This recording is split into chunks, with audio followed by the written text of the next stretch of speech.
नमस्कार। किस्सा कुर्सी का में हाजिर हैं हम आपके साथ। मैं हूं सचिन। रोज 3 बजे चुनावी हलचल लेकर के हम हाजिर होते हैं तो आखिरकार ऐसे सवाल, ऐसी गुत्थी, जो सवाल जिनके जवाब आपके पास नहीं होते, उन सवालों के जवाब आप तक पहुंचाने के लिए हम किस्सा कुर्सी का लेकर के आते हैं। 5 राज्यों में होने वाले चुनावों की सरगर्मी जोरों पर है, राजनीतिक पारा भी उफान पर है। बात सबसे पहले करेंगे हम राजस्थान की, जहां कांग्रेस की पहली लिस्ट को लेकर के पेच अब भी फंसा हुआ है। आज उम्मीद थी कि लिस्ट आ जाएगी, नहीं आई। सीसी की बैठक में हिस्सा लेने के लिए गहलोत दिल्ली पहुंचे हुए थे। पूरी संभावना थी कि लिस्ट आएगी, लेकिन कांग्रेस के कैंडिडेट्स की लिस्ट नहीं आई। इसके पीछे का कारण है कि आलाकमान और गहलोत खेमे के बीच कुछ नामों को लेकर के सहमति नहीं बनी है। सूत्रों की माने तो कुछ नामों पर राहुल गांधी ने आपत्ति दर्ज की थी और उन्हें बदलने को कहा था, लेकिन अशोक गहलोत खेमे में इसको लेकर के सहमति नहीं थी। वहीं नाम सामने आने के बाद सचिन पायलट खेमे की बगावत की आशंका भी इस लिस्ट को रोके हुए है। तो किस्सा कुर्सिका में आज सबसे पहले बात राजस्थान के रण की। जहाँ चुनाव आते हैं ईडी पहले पहुंचती है। ये जो मैंने उस वक्त टाइम मांगा था तीनों से, मैं मिलना चाहता हूँ आपसे आकर के। मैं एक राज्य का मुख्यमंत्री भी हूँ, 5.5 करोड़ की जनता से ज़्यादा वहाँ पर है। 4.5 करोड़ तो 7 करोड़ के लगभग आबादी है, उनको रिप्रेजेंट करता हूँ। मैं आगे बताना चाहता हूँ कि आप एजेंसी की क्रेडिबिलिटी नीचे जा रही है, जो नहीं जानी चाहिए। हम चाहते हैं कि आपकी विश्वसनीयता बनी रहे, बल्कि आगे और बढ़े।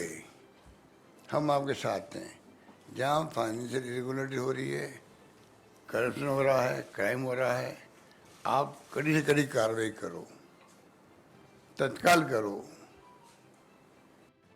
आप रेडी कामयाब होने के लिए लिस्ट आ जाएगी और हमारे कैंडिडेट्स को पता है कि हम बीजेपी जैसे नहीं हैं कि जो पार्टी के साथ खड़े हैं उनको हम कभी पीछ नहीं देते, उनको साथ लेकर चलते। हमारे मेरे ख्याल है कि जैसे जो हमारे प्रेसिडेंट साहब खड़े हैं तो बीजेपी का तो ऐसा प्रेसिडेंट खड़ा ही नहीं हो सकता प्रभारी के साथ। जैसे मैं ये ब्लॉक के प्रेसिडेंट खड़े हैं तो हम अपने वर्कर का मान सम्मान करते हैं, और वर्कर है तो पार्टी है, इसलिए हम लिस्ट 1-2 दिन में उनसे डबल आएगी। तो आखिरकार अंदर खाते क्या है, सिर्फ फुटबॉल बात करेंगे। आलोक मेहता हमारे साथ है, हमारे एडिटोरियल डायरेक्टर। हिमांशु भट्ट हैं, सीनियर जर्नलिस्ट। राज बिहारी हैं, सीनियर जर्नलिस्ट। और हमारे साथ है मनु शर्मा, एडिटर ITV राजस्थान से। सबसे पहले मनु जी, आपका ही रुख करता हूं। हालांकि डैमेज कंट्रोल की प्रेस कॉन्फ्रेंस में पूरी कोशिश कर रहे थे अशोक गहलोत, सेंटर के इश्यूज को जो है वो एड्रेस कर रहे थे, एक नेशनल लीडर की तरह बात कर रहे थे। ईडी का उन्होंने जिक्र कर दिया। हालांकि इशारों में एक जगह उन्होंने सचिन पायलट के खेमे का भी जो है उस पर भी निशाना साधा, लेकिन सीधे तौर पर टिकट पर वो कुछ नहीं बोले, कहने से बचते रहे। अंदर खाते ऐसा क्या चल रहा है? क्या सिर्फ फुटबॉल है कि एक लिस्ट, या पहले कहा जा रहा था कि छोटी लिस्ट भी आ सकती है, कि आ ही नहीं रही है? आज का दिन भी गया। सचिन, प्रेस कॉन्फ्रेंस हमने भी देखी है, उसके अंदर साफ तौर से एक बात जो निकल करके सामने आई, सफाई क्यों देनी पड़ी कि मैंने सचिन पायलट के साथ जो उनके ग्रुप के लोग हैं जो मानेसर गए थे, उनके टिकट पे मैंने कोई ऑब्जेक्शन नहीं किया है। यानी ये सफाई क्यों? सबसे बड़ा सवाल यही उठ रहा है। पिछले जब स्क्रीनिंग कमेटी की बैठक हुई तो उसके अंदर भी 6 घंटे तक बैठक चली। उसके अंदर नामों पर डिस्कशन हुआ, तमाम बड़े नेता मौजूद थे, खुद गोगोई मौजूद थे, अध्यक्ष थे इसके, उन लोगों ने सारा डिस्कशन कर लिया। अब वही लिस्ट जब सीधी CEC के पास में जाती है और वहाँ जब उन नामों के ऊपर खुद सोनिया गांधी ने ऑब्जेक्शन कर दिया, यानी ये वो नाम थे जो 25 सितंबर की राजस्थान के अंदर जो एक विधायक दल की बैठक होनी थी, दिल्ली से खड़गे, अजय माकन, सब लोग आए और जो एक मैसेज था, एक लाइन का प्रस्ताव दिल्ली के माध्यम से जो कुछ डिसीजन होना है वहाँ होगा, वो प्रस्ताव यहाँ पारित नहीं हो पाया, वो बैठक नहीं हो पाई, उनको बैरंग लौटना पड़ा। तो जो उसके सूत्रधार थे, यानी सीधे तौर पर अगर कहा जाए तो शांति धारीवाल जो यहाँ पर UDH मिनिस्टर हैं, जो 2nd नंबर पर आते हैं गहलोत के बाद में, इसके बाद में जो गहलोत के काफ़ी विश्वसनीय महेश जोशी है, उनका नाम है, और धर्मेंद्र राठौड़ जो टिकट की लाइन में है, जो RTDC के चेयरमैन है, ये तमाम वो उसके सूत्रधार थे जिन्होंने एक दूसरी जगह बैठक करके और सीधे तौर पर एक खिलाफत करने का जिनके ऊपर आरोप लगा था। इनको बाकायदा नोटिस दिया गया।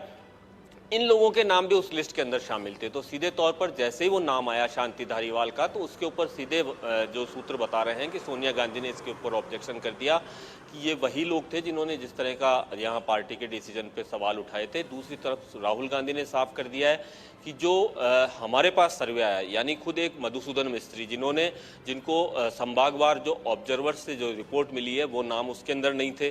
तीसरा, जो कर्नाटक के अंदर जिन्होंने सोनू कोनगोलू जो जिसके माध्यम से सर्वे कराया था यहाँ पे सीट पर सीट, वो सर्वे भी राहुल गांधी के हाथ में था, उसके अंदर से नाम नहीं थे। इन तमाम मुद्दों के ऊपर इतना असमंजस की स्थिति पैदा हो गई जिसके कारण से 106 सीटों पर डिस्कशन बताया गया था। लगभग 50 से ज़्यादा के नाम के ऊपर मोहर नहीं लग पाई है। ये वो नाम है जो हमेशा से चुनाव लड़ते हैं और उनकी सूची जो है जारी हो सकती है। लेकिन उसमें भी एक जो बताया जा रहा है कि कल यहाँ पर प्रियंका गांधी की सिकराय के अंदर एक बड़ी रैली है, उस रैली के बाद में ही अब ये सूची जारी हो पाएगी। सीधे तौर पर पार्टी को ये भी अंदेशा है कि अगर कहीं सूची जारी होती है तो बवाल खड़ा हो सकता है, प्रियंका गांधी के सामने भी लोग पहुंच सकते हैं। इसके कारण से पहले ही अभी रोकी गई है।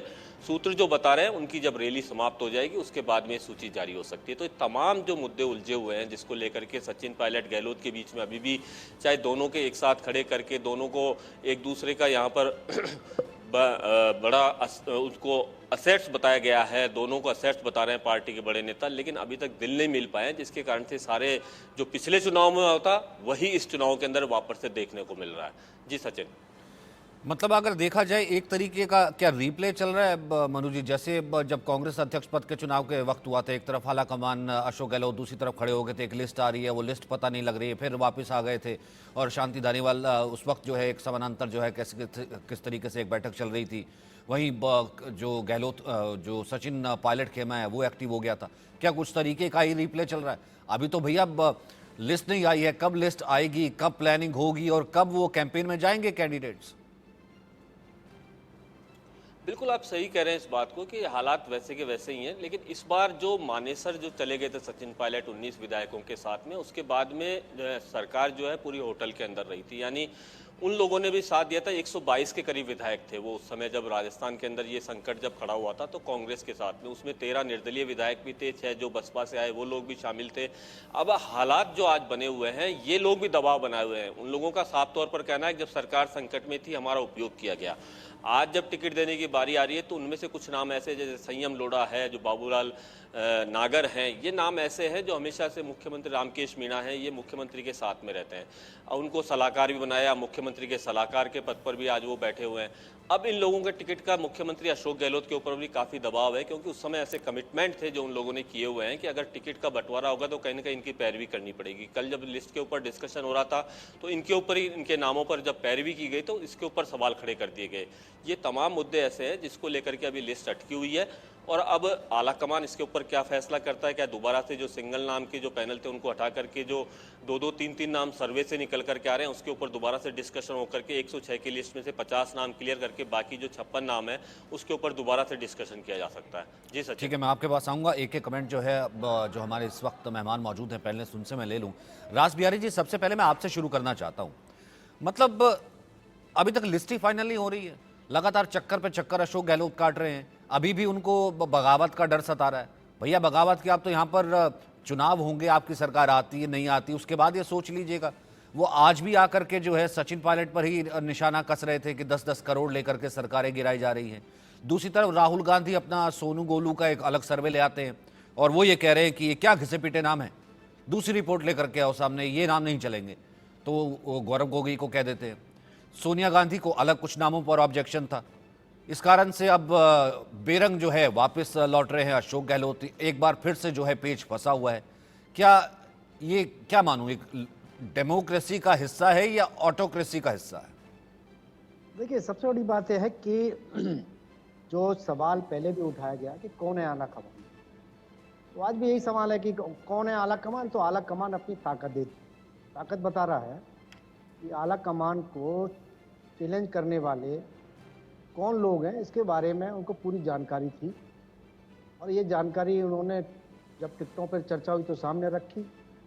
और क्योंकि राहुल गांधी अभी पार्टी में कुछ पदाधिकारी तो है नहीं, लेकिन आला कमान है और यही दिखाने के लिए कि जिन लोगों ने हाई कमान को चुनौती दी थी उनको टिकट ना दिया जाए, इस तरह का उन्होंने हस्तक्षेप किया। और हस्तक्षेप नहीं किया, बल्कि ये माना जा रहा है कि जिन लोगों ने एक तरह से बगावत की थी आला कमान के फैसले के खिलाफ, चाहे वो शांति धारीवाल हो, चाहे वो महेश जोशी हो, चाहे वो राठौर हो, ये माना जा रहा है कि इन तीनों की टिकट कट गई है या कटने वाली है, या टिकट नहीं मिलेगी, इनकी जगह दूसरे नाम पर विचार किया जा रहा है। और जहाँ तक है टिकट के, तो वो तो कांग्रेस में ऐसा खेल चलता ही रहता है कि आखिर तक कौन किसकी टिकट काटता है, कौन किसकी टिकट ले पाता है। ये तो खेल कांग्रेस में बहुत समय से चलता रहा है। और चूंकि कांग्रेस में पहले से ही लंबे समय से गुटबाजी चल रही है, तो ये गुटबाजी अब और खुलकर सामने आ गई है। मुख्यमंत्री अशोक गहलोत को यह कहना पड़ रहा है कि मैंने सचिन पायलट के किसी भी कैंडिडेट का विरोध नहीं किया है। यानी एक तरह से उन्होंने सचिन पायलट के सामने हथियार डाल दी। लेकिन दूसरी तरफ ये भी कह रहे हैं, वो प्रेस कॉन्फ्रेंस में ओपनली बता रहे हैं, वो यही कह रहे हैं कि मैं मुख्यमंत्री मैं ही बनूंगा। अब ये तो अब पार्टी कहाँ जीतेगी नहीं जीतेगी, ये तो आला कमानी फैसला करता है। कांग्रेस में विधायकों की मनमर्जी पे तो कोई कभी सीएम बना नहीं कांग्रेस में। लेकिन कांग्रेस के इस खेल से हाँ कांग्रेस को फायदा हो सकता था पहले, लेकिन अब और बड़ा नुकसान होने वाला है राजस्थान में। आलोक जी, ये एज था कहीं ना कहीं, वो दिख रहा था। ठीक, एंटी इनकम्बेंसी सरकारें जो है रिपीट नहीं होती हैं, लेकिन जिस तरीके से राजस्थान में योजनाओं को लेकर के जो थोड़ी सी एक प्रो इनकम्बेंसी थी, तमाम जो चीज़ें थी वो लूज़ की हैं। उसमें तमाम यही बैठकों का दौर ही है कि आलाकमान ये नहीं कह रहा, आलाकमान एक गुट अलग है। राहुल गांधी ने कह दिया कि जाओ, ये कौन से घिसे पिटे नाम, शांति धालीवाल का नाम सामने आ गया। अशोक गहलोत उनका नाम डलवाना ही चाह रहे थे, लेकिन शांति धालीवाल ने उस वक्त जो है वो कैसे नाम हुआ। आज देखिए कहाँ प्रेस कॉन्फ्रेंस, फिर वही बात कि आला कमान और गहलोत बैठा नहीं। देखिए सचिन जी, पहली बात तो ये है कि अशोक गहलोत कितना असर्ट कर रहे हैं और कितने आत्मविश्वास के साथ उन्होंने लंबी चौड़ी प्रेस कॉन्फ्रेंस करके पूरी पार्टी को डिफेंड किया, और साथ में ये कहा कि भाई यदि हम सचिन पायलट के लोगों को टिकट देने के लिए सहमत हो गए हैं, तो आप मेरे साथ जो लोग रहे हैं उनका टिकट कैसे काट सकते। एक सीधा करारा जिसको कह सकते हैं ना, कि जो एक पहली तमाचा किसको है, एक जो कानू गोलू जो एक सर्वेयर है, बहुत ज्यादा उन सलाहकार हैं, और थोड़ा सा बैकग्राउंड के लिए अपने दर्शकों के लिए, यही प्रशांत किशोर के साथ साझेदार थे।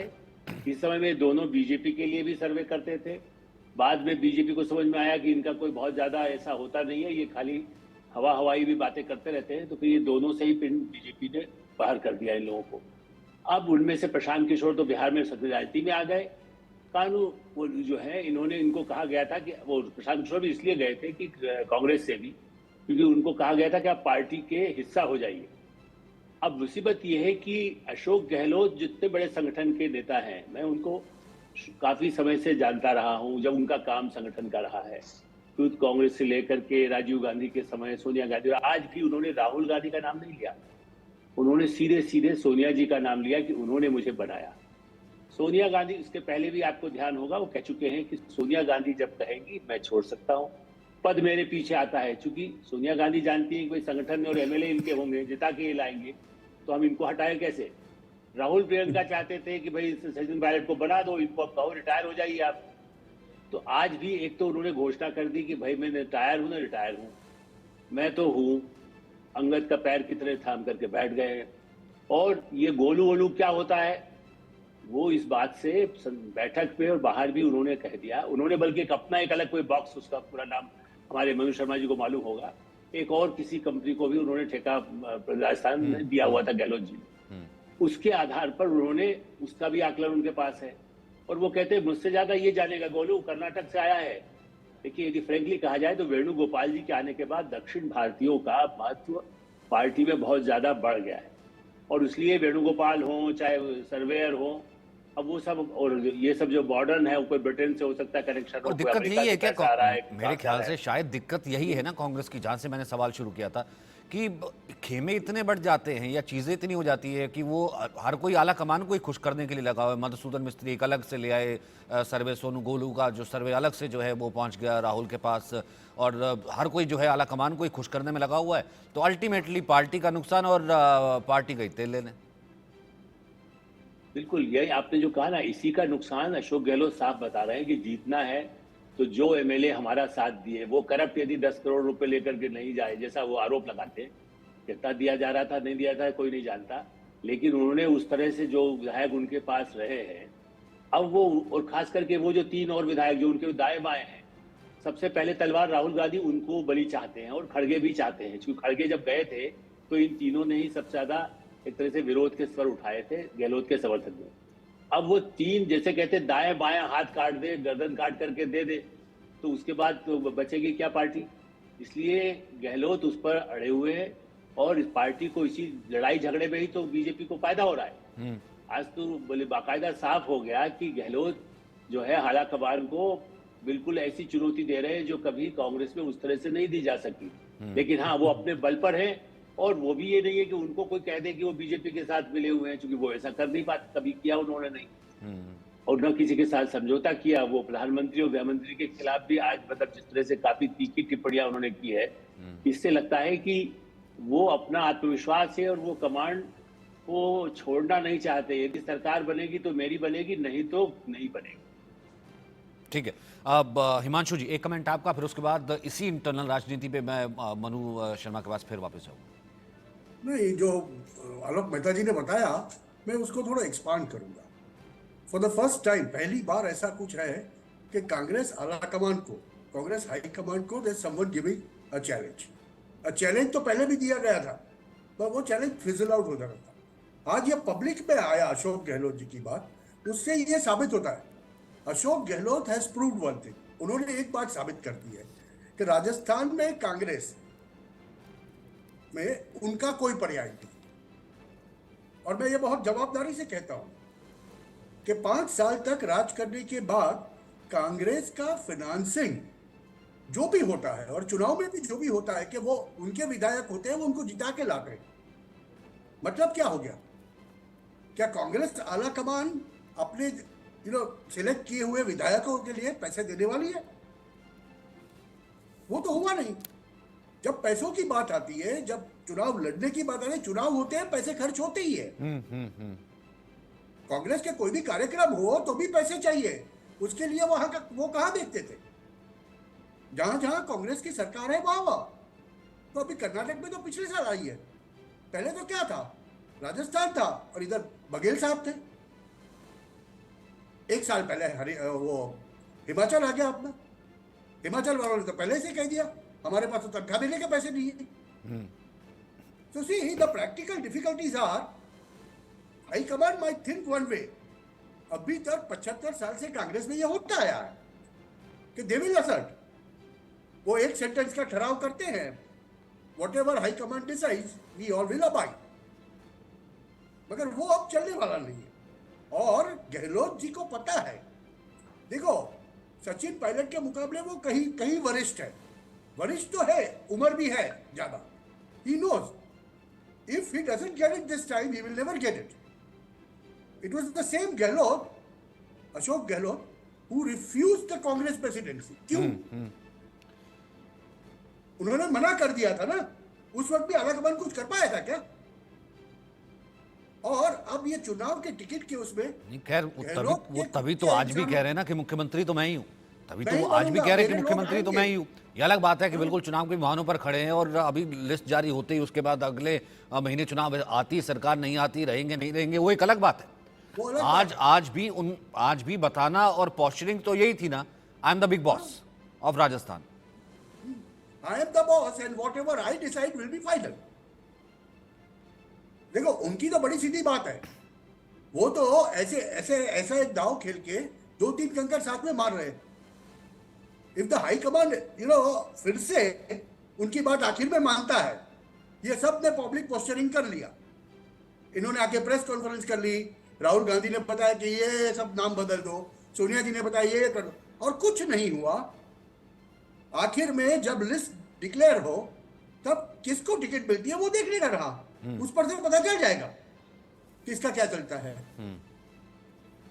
तो ये तो बड़ी सीधी बात है साहब, he is fighting for his existence and he will not let it go easily. और एक चीज और बता दी ना कहीं इस पोस्चरिंग से कि साहब मैं तो झुकने वाला नहीं हूँ, वरना मतलब आज जो भले कोई 50-52 वाला नहीं कैंडिडेट्स की हो सकता है कि एक फेस सेविंग सही मनु शर्मा, अगर मैं गलत नहीं हूं तो आप ठीक कीजिएगा, हो सकता है फेस सेविंग ही सही 50-52 कैंडिडेट्स की जो बात की जा रही थी कि छोटी लिस्ट आ सकती है, वो लिस्ट आ जाती है क्योंकि कांग्रेस को पता है कि फजीहत हो रही है।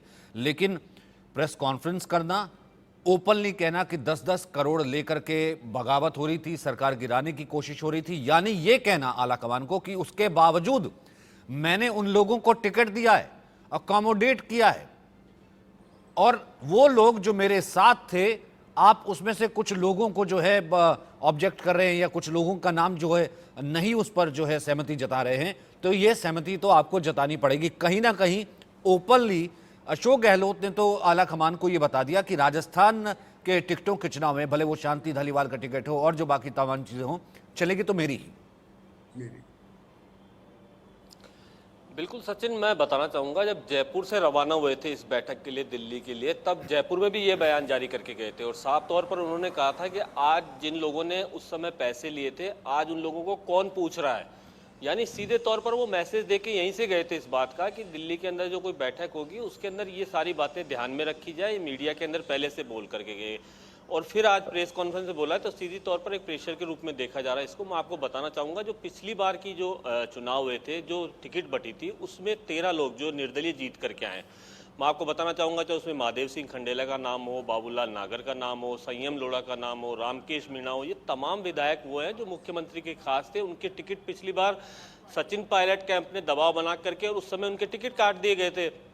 खुद मुख्यमंत्री अशोक गहलोत ने बैकडोर से इन लोगों को चुनाव में खड़ा किया, ये लोग जीत करके आए और सीटें आई वही 99। यानी हमेशा से एक मैजिक फिगर तक अशोक गहलोत जब भी मुख्यमंत्री बने, पहली बार की बात छोड़ दी जब 156 आए थे परशुराम मदेरणा के नाम पर चुनाव और वोट हुए थे, लेकिन जो उसके बाद में जो भी चुनाव हुए हैं, चाहे 2008 का चुनाव देख लीजिए, 2018 का देख लीजिए, ये सब जो चुनाव हुए जिसके अंदर मुख्यमंत्री बने हैं, तो एक मैजिक फिगर से पहले ही ये रह जाते हैं और हमेशा से इनकी एक टैक्टिक्स जो देखी जाती है जिसके अंदर 10 से 15 विधायक ऐसे जीत करके आते हैं जिनको ये बाद में समर्थन के रूप में वो हमेशा ये कहते हैं कि हम लोग मुख्यमंत्री अशोक गहलोत बनेंगे तो उनके साथ में रहेंगे। तो एक प्रेशर रहता है आला कमान के सामने और वही इस बार भी होता हुआ दिखना नजर आने लगा है। अगर इन लोगों की टिकट काटी जाती है जिसके अंदर सीधे तौर से नाम लिया जा रहा है, चाहे शांति धारीवाल का नाम हो, चाहे वो न लड़े, उनके बेटे अमित धारीवाल लड़े, इधर महेश जोशी का नाम अगर टिकट काट दिया जाता है वो नहीं लड़के, अगर उनका बेटा लड़ता है, तो इन लोगों को कहीं ना कहीं अगर दोबारा से मैदान में उतार कर ये लोग जीत करके आते हैं तो फिर वापस से आला कमान के सामने वही स्थिति रहेगी जो पिछली बार रही। अगर बाई चांस बहुमत के आंकड़े तक पहुंचती है कांग्रेस और फिर वही स्थिति हो जाएगी कि 10 से 15 अगर गहलोत गुट के जो है निर्दलीय जीत करके आते हैं तो इनको वापस से दबाव बनाया जाएगा।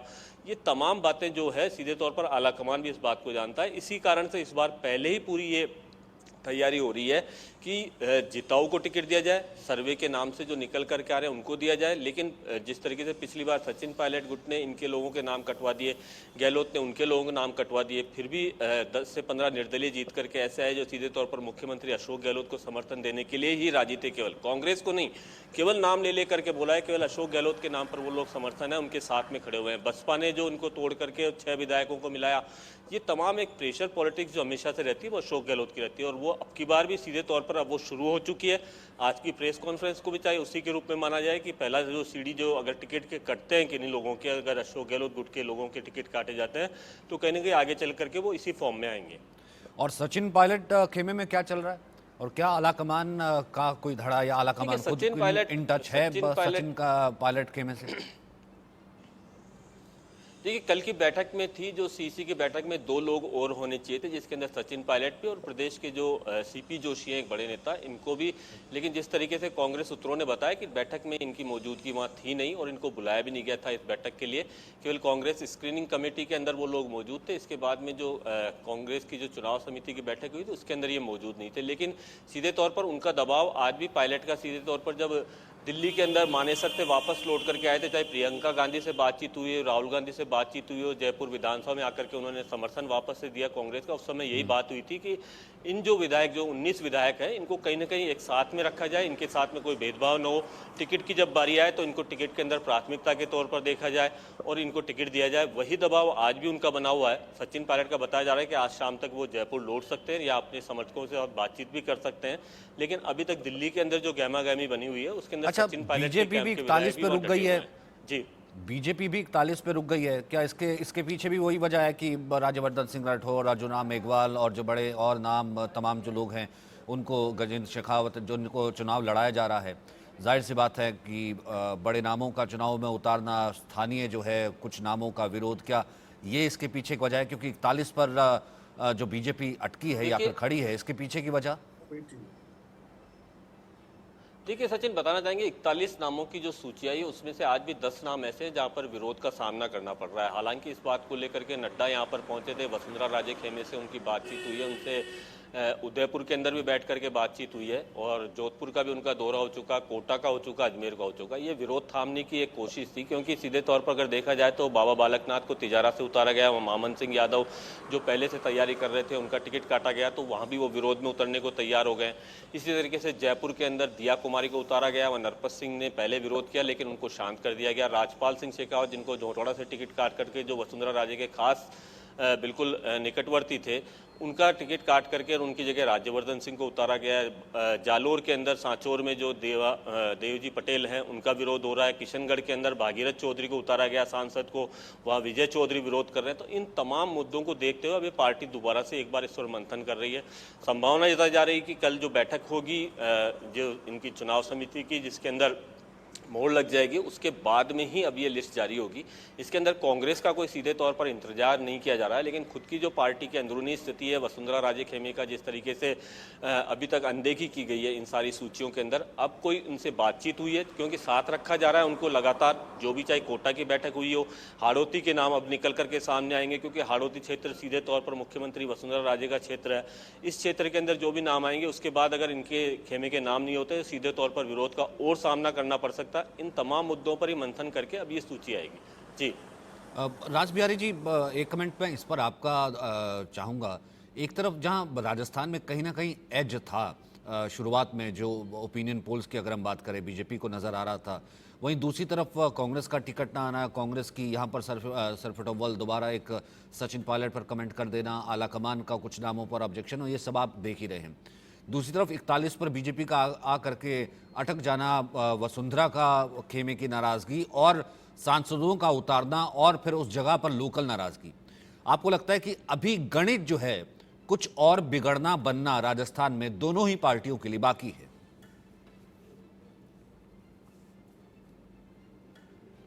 राज Bihari ji. Mute mute mute mute mute है। आवाज मेरी पहुंची राज बिहारी जी? आवाज तो पहुंच गई होगी भैया, मगर उनका माइक म्यूट है। पार्टियां भी एक दोनों पार्टियों में, क्योंकि पार्टी अध्यक्ष जगत प्रकाश नड्डा को खुद जाकर आए। सर कुछ नेटवर्क का शायद इशू है, आप बोल तो रहे हैं लेकिन आवाज यहां तक नहीं आ रही है। आलोक जी, अगर इसी सवाल को आप इलैबोरेट कर पाए कि अभी यहां पर गेम क्या ओपन है? देखिए, निश्चित रूप से भारतीय जनता पार्टी सर्वे जरूर उनके फेवर में आ गए, लेकिन फूंक फूंक कर कदम रख रही है।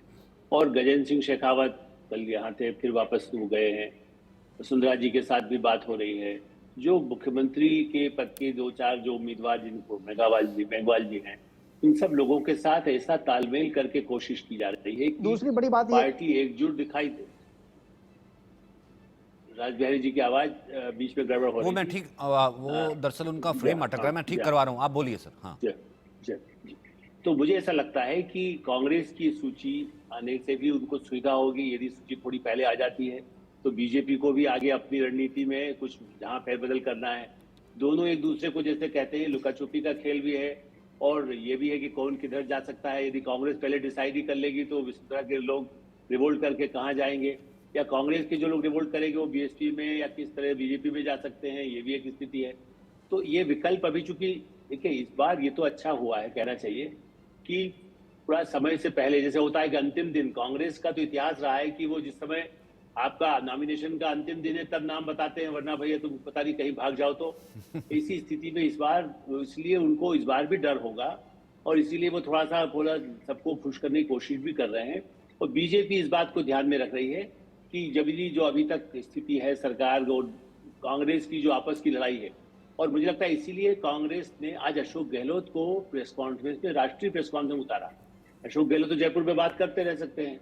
यहाँ पर पवन खेड़ा जी के साथ उनको बिठा करके लंबा ये दिखाया गया कि कांग्रेस के बारे में जो मैसेज राजस्थान में भी है कि दोनों लड़ते ही रहते हैं तो कौन उनको टिकट उनको दिया जाए, वोट क्यों दिया जाए, उसकी काट अब बीजेपी को प्रधानमंत्री नरेंद्र मोदी ही सबसे बड़े कंपेनर हैं और उनके साथ अमित शाह जी हैं।